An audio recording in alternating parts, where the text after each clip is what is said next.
El fondo de emergencia es un concepto muy discutido en las finanzas personales. En este episodio de Visión Próspera vamos a ir más allá de las recetas simples para discutirlo a profundidad. Hola, somos Majo y Alex, y este es nuestro podcast Conversaciones con Visión Próspera.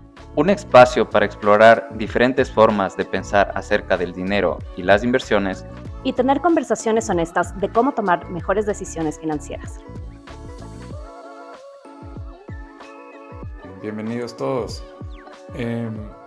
Como sabemos, las emergencias son impredecibles y cuando ocurren tenemos que tener acceso a dinero con facilidad. El fondo de emergencia es la forma más eficiente de protegernos ante dichas circunstancias sin desperdiciar la oportunidad de invertir nuestro dinero. Entonces, empecemos con la definición de qué es un fondo de emergencias. Un fondo de emergencias es un monto de capital líquido que solo lo vamos a usar en caso de emergencias. Al ser líquido, significa que es de fácil acceso, podemos disponer de él cuando queramos, no incurrimos ninguna penalidad, nadie nos va a cobrar por usar ese capital. No tenemos que dar ninguna notificación ni al banco, ni a ninguna agencia, ni nada. Simplemente podemos sacar el dinero y usarlo. Entonces, la recomendación es tenerlo en una cuenta de ahorro rentable. Este es diferente a una cuenta de ahorro fijo, porque una cuenta de ahorro rentable tiene un interés, te paga un interés más alto que una cuenta de ahorro normal. Aparte de eso, pues significa que no va a estar ni en ninguna póliza de corto, mediano, largo plazo, nada. Tiene que estar, como decíamos, en una cuenta que yo pueda entrar, sacarlo en el momento que lo necesito. Y en un caso ideal, vamos a hacer que este fondo de emergencia cubra mis gastos de 3 a 6 meses. Mis gastos fijos también pueden ser los variables y esto lo hablaremos un poquito más adelante. Pero mi decisión de que si cubre 3 meses o 6 meses o 9 meses o un año o lo que yo decida es mi tolerancia al riesgo, pero lo ideal es entre 3 y 6 meses. Sí, excelente. Entonces, primero solo recordarles a todos que tenemos una herramienta que les ayuda a calcular qué tan grande debe ser su fondo de emergencia según su situación financiera.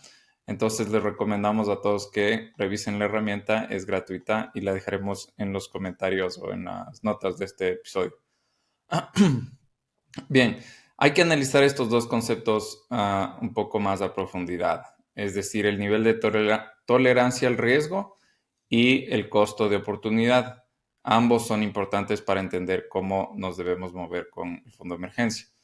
Por un lado, si tenemos un monto muy alto en el fondo de emergencia, estaremos pagando un alto costo de oportunidad al no invertir este dinero.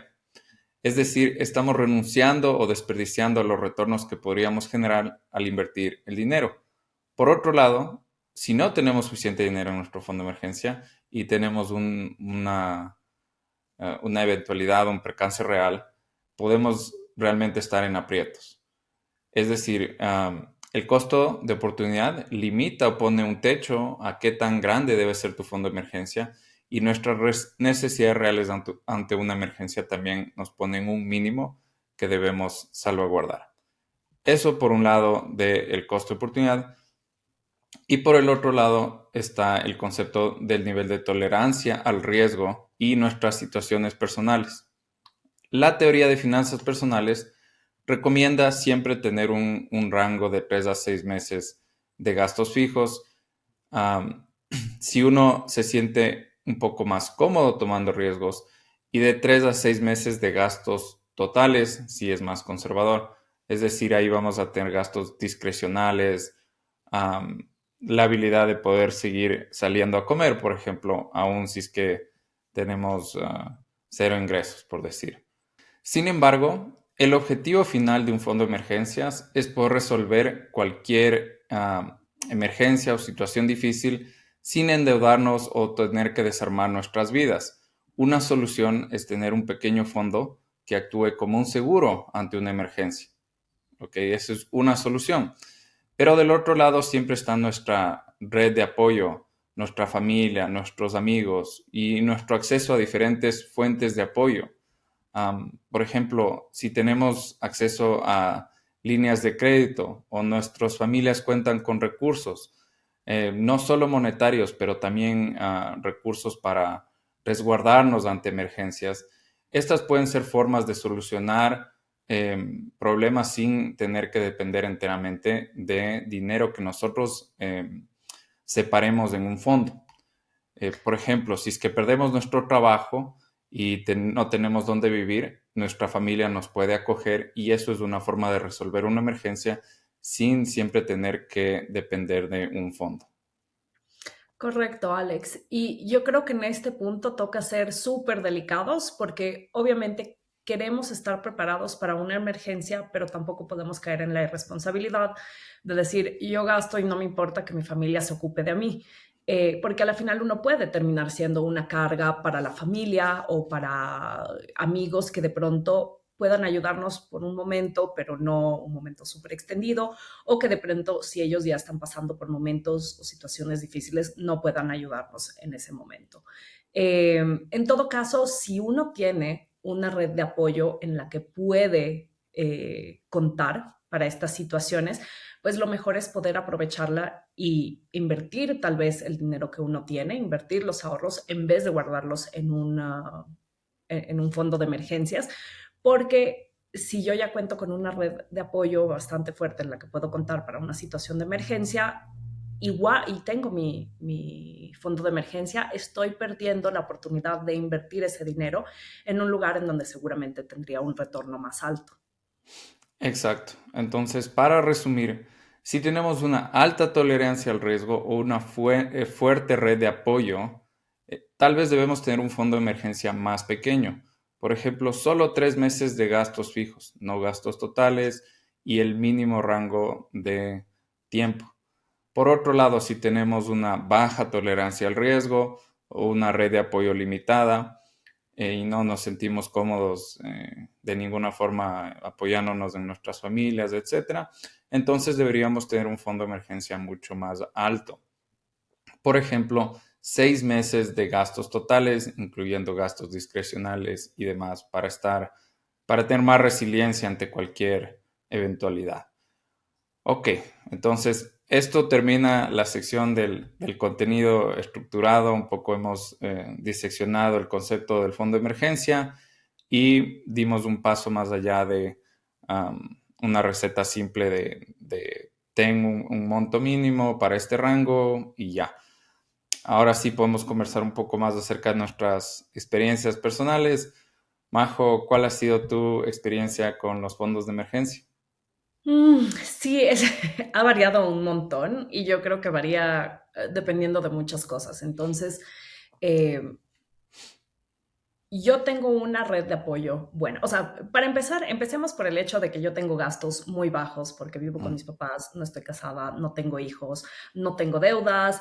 Ya las deudas que tenía de la universidad las pagué hace rato. Entonces, es una situación muy fácil porque mis gastos fijos son muy bajos y entonces eso me permite, uno, armar un fondo de emergencia más o menos que pueda cubrir mis gastos discrecionarios también. O sea, yo sé que si me quedo sin trabajo, normalmente trato de mantener unos, sí, como 4 o 5 meses de fondo de emergencia y que incluyan mis gastos discrecionarios, pero porque les digo, mis gastos fijos son súper bajos, entonces no me toca preocuparme de muchas cosas. De todas maneras, eso ha variado en el pasado, ¿no? Ha variado por temas de que cuando he sentido, por ejemplo, el año pasado que se hablaba siempre de que viene una crisis, que estaban despidiendo, yo trabajo en el mundo de marketing digital, de tecnología y que a cada rato había despidos, o sea, grandes de Facebook, bueno, de Meta, de Twitter, de todas estas empresas súper grandes. Entonces yo decía, en cualquier momento me puedo quedar sin trabajo. Entonces aumenté, en ese momento tenía un trabajo estable, aumenté mi fondo de emergencias porque dije, por cualquier cosa puede que me quede sin trabajo y que me demore además en conseguir un trabajo nuevo porque simplemente la situación está súper difícil. Mientras que unos 2 o 3 años atrás era el boom de contratación en las industrias en las que yo trabajo, entonces mi fondo de emergencia era más bajo porque decía, si me quedo, o sea, la empresa en la que estaba tal vez estaba atravesando algunas situaciones difíciles, había muchos cambios, había habido una adquisición, entonces decía, si me quedo sin trabajo, igual encontrar trabajo está muy fácil ahorita, entonces mi fondo de emergencia podría ser más bajo. Todo Ujú, esto teniendo en cuenta que yo el año pasado decidí emprender, entonces ahí fue una situación completamente diferente porque yo sabía que en algún momento me iba a quedar sin trabajo, pues casi que por decisión propia, ujú, de decir, voy a empezar a buscar mis propios clientes. Y en ese caso yo armé un fondo de emergencia de un año. O sea, y no lo llamo fondo de emergencia, sino lo llamaba como fondo de emprendimiento y era ujú, como, ujú, ¿cuánto tiempo puedo estar dedicándole a construir algo sin percibir ningún salario antes de comerme como mis ahorros de jubilación o cualquier otra cosa? Y ese era ujú, como que ujú. el dinero que yo tenía pensado, como con eso me siento cómoda para poder emprender, porque pues emprender es difícil, no es que uno empieza y de un día al otro ya está ganando lo que ganaba antes. Sí, Sí. oye, eso es súper interesante que mencionas porque creo que lo que queremos hacer en este espacio es siempre cuestionar y ir un paso más allá de solo una receta simple, ¿no? Entonces, creo que le diste ahí en el clavo a algo que también está detrás de este concepto, que Mm, está pensado para gente que tiene un empleo normal, es decir, trabaja para alguien más y va a tener ingresos y está tratando de cubrir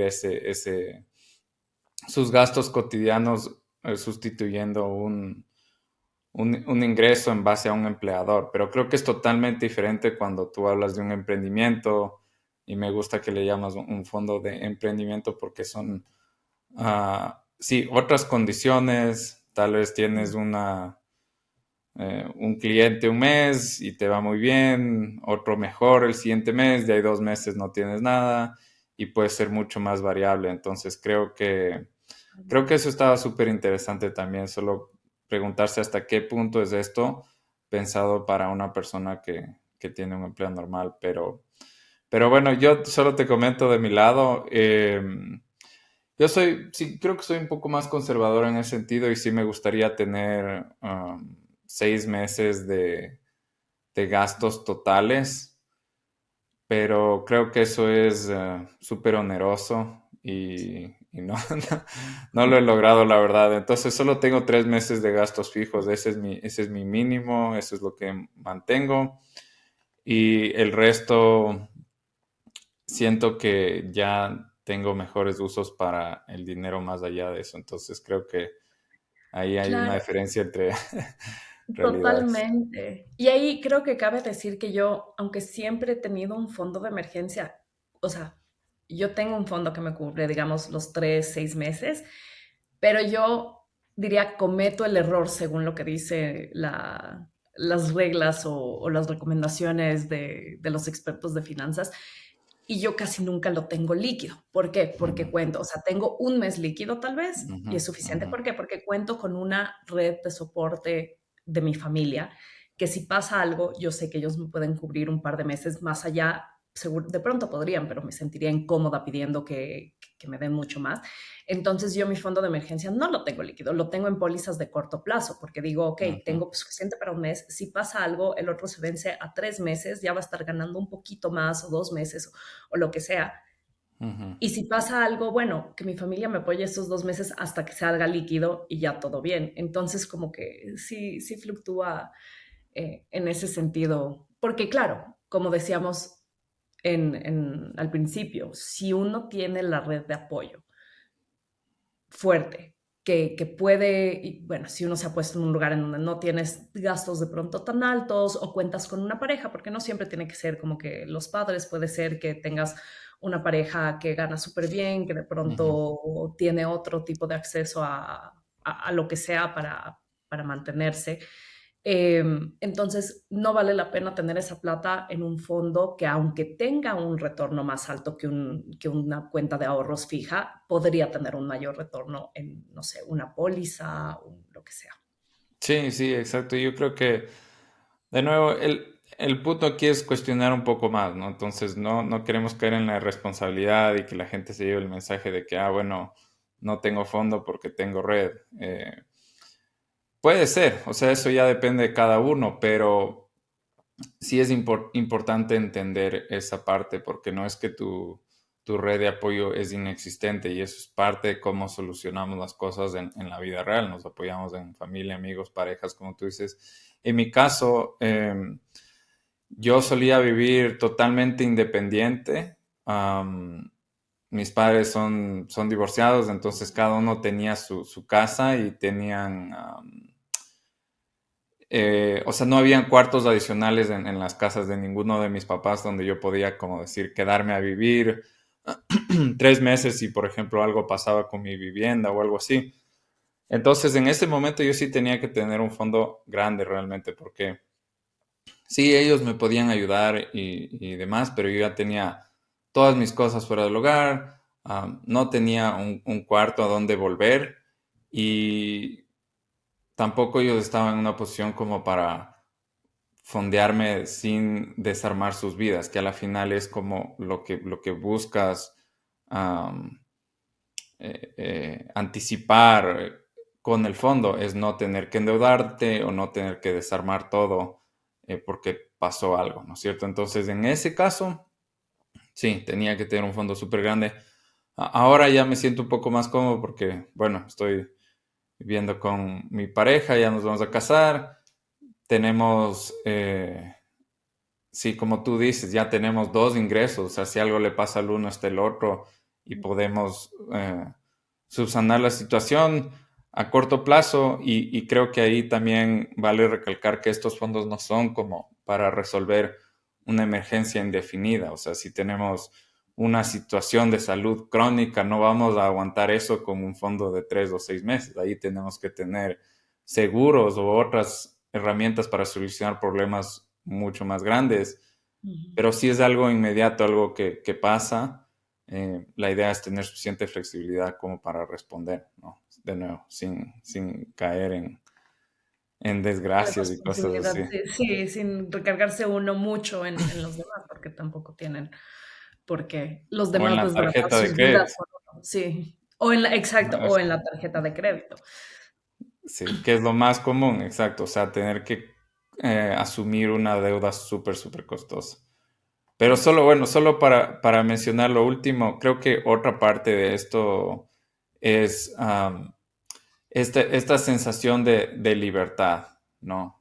Que, ok, si me despiden, bueno, o sea, no tengo para vivir, no estoy en la calle y tengo la posibilidad de, am, sí, cómodamente buscar algo sin tener la presión de, ok, ¿cómo voy a pagar mi comida este mes? Ok, no, tengo suficiente para poder moverme y creo que eso es parte de lo que queremos hacer también en este espacio, ¿no? Hablar de conceptos como, ah, sí, sentirse más libre, tener independencia financiera, y esta visión de prosperidad, que es a lo que le apuntamos, ¿no es cierto? Entonces creo que esa es otra parte de tener un fondo que es psicológico, es solo una sensación, pero que creo que aporta mucho más allá de solo los dólares ahorrados en la cuenta. totalmente. Buenísimo, entonces creo que hasta ahí dejaremos el episodio. Nos vemos en el after show para las personas que se queden. Y no se Y olviden de darle un like si les gustó y si les pareció útil o dejarnos comentarios en cualquiera de las plataformas que lo estén escuchando o viendo. excelente, nos vemos la próxima semana. Ahora sí, after show. Ahora sí, el after show, donde nos divertimos más. Ya donde es más relajada. Ok. Bueno, Majo, qué hay de nuevo? ¿Cómo va la lectura? Bien, para los que están aquí en el after show, que sepan, Alex y yo empezamos a leer un libro que se llama La geometría de la riqueza, The Geometry of Wealth. No sé cuál sea Ujú, la traducción exacta en español, pero es como la geometría de la riqueza. ujú, Yo voy como en el 40% del libro. No es muy largo, que me sorprendió, pensé que iba a ser más largo. ujú. Y está bastante interesante hasta ahora. No, no sé tú qué opinas y en dónde estés. Sí, yo también ya estoy, justo estoy igual 40%. Y sí, comentábamos un poquito de que hay un montón de cosas que se alinean con el contenido que ya hemos producido o Mm. estamos por producir, entonces creo que va a ser un buen episodio a futuro cuando hablemos a detalle, pero sí, sí, me está gustando. Hubo una parte, un capítulo de neurociencia Creo que ya, como hablábamos, Majo, todo es la neurociencia, la neurociencia, la neurociencia, pero bueno, creo que después va más allá y tiene un montón de conceptos súper útiles, entonces ahí vamos Sí, bien. eso es importante. Yo creo que para todos los que están escuchando es importante estar informado de finanzas, por eso estamos haciendo este canal, ¿no es cierto? Ujú, Y eso implica también, ya sea ver contenido, podcast, pero también leer libros de los expertos que se ujú. demoran años escribiendo estos libros, condensando como toda su experiencia y todo el conocimiento que tienen, y uno en 4 horas puede terminar un libro y adquirir como que muchos de los conocimientos que tiene una persona que se demoró 12, 15, 20 años Sí, en formular y tener. Y hay libros y hay libros, ¿no? Yo leí y ya para esto han escuchado el podcast en donde hablé de hábitos atómicos, que es más como de ujú, productividad, pero que habla de poner metas y mirar hacia el futuro. Leí uno que se llama Piense y hágase rico, que es uno de los libros como más populares, tiene como millones de millones de millones de ventas anuales. Todo el mundo siempre habla de ese libro y fue una decepción. Y en cambio este de Geometry of Wealth me pareció interesante porque no es un libro que aparezca en muchas listas de finanzas o de libros de finanzas o recomendaciones de libros de finanzas. De hecho, Alex, tú fuiste el que lo encontró. ujú. Eh, y hasta ahora, como les digo, vamos como en un 40%, pero me ha parecido sorprendentemente bueno y refrescante comparado a otros libros que tal vez son más populares. Entonces también tengo que estar como pendiente y ser muy selectivo de pensar de que no todo lo que la gente recomienda necesariamente es bueno. Claro, para los autores, aspiring authors, o sea, las personas que aspiran a ser autores de libros, les dicen así, Tienes dos mercados, o romance o O autoayuda. finanzas, y bueno, autoayuda, los otros, pero eh, esas dos áreas siempre venden, ¿no? Entonces creo que vamos a encontrarnos con un montón, y eso es por eso empezamos este canal, porque hay un montón de información en este espacio eh, que o te promete volverte rico de un día a otro, o lo hace bastante complicado o no es relevante para nosotros en Latinoamérica. Entonces, sí, no me sorprende que te hayas encontrado con algún libro que es súper recomendado y es como, no sé si realmente me fue útil, ¿no? Pero este Geometry of Wealth es bien, es recomendado por buenas fuentes y creo que lo estamos leyendo también por cómo estamos estructurando el contenido, que esto a partir de entender nuestro bienestar, qué es el bienestar, qué son objetivos adecuados, am, y cómo pensar en una vida próspera, ¿no? Entonces eso es muy, le da el centro y al corazón de lo que queremos lograr aquí. Entonces creo que va a ser un buen libro, pero bueno, creo que tienen que esperar al episodio para... A que lo terminemos de leer y hagamos un episodio sobre el libro y sobre Sí. los aprendizajes más importantes que sacamos. Por ahora les podemos adelantar que está bueno, que creo que va a ser un libro útil, Ujú. y que cuando lleguemos a ese punto, les compartiremos lo que aprendimos para que lo puedan Sí, aplicar si ustedes. alguien lo quiere leer con nosotros y quiere ya haberlo digerido antes de escuchar el episodio, bienvenidos, pueden sumarse y leerlo hasta que publiquemos el episodio, que será dentro de algunos episodios más todavía. Bueno, creo que tal vez ahí podemos ir cerrando el after show de hoy día. Nuevamente, para los que se quedaron, recordarles que nos ayuda un montón su feedback, su retroalimentación, si nos dejan likes, comentarios en cualquier plataforma. Y nos vemos la próxima semana para traerles más contenido.